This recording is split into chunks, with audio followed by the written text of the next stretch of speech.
Mga kabombo, iginiit ni Vice President Sara Duterte na hindi niya kailanman hiniling ang resignation at pagbibitiw nitong si Pangulong Ferdinand Marcos Jr.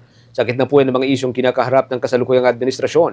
Sa halip, nilinaw nitong si Duterte na dapat daw kung harapin muna ng Pangulo ang hamon ni dating Executive Secretary Vic Rodriguez na sumailalim ang Pangulo sa drug test. I never said Marcos resign.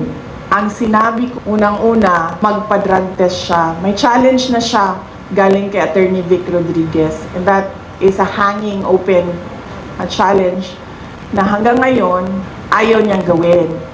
Na sinasabi ko, that is a betrayal of public trust. Because when you are president or vice president, you consecrate yourself to the service of the nation. Ibig sabihin nun, ibibigay mo na yung sarili mo sa bayan.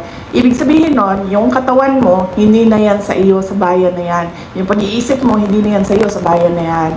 Therefore, pag sinabi ng bayan na magpa-drug test ka, hindi ka pwedeng magsabi ng hindi. And therefore, that is betrayal of public trust.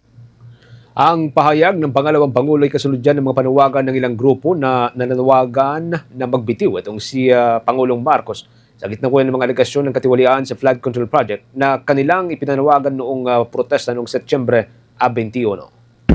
For the most trusted source of news and information, visit our website at www.bomboradio.com. Follow us on Bombo Radio mobile app, Facebook, YouTube, TikTok and X, formerly Twitter. Like, share, and stay connected. Anytime, anywhere.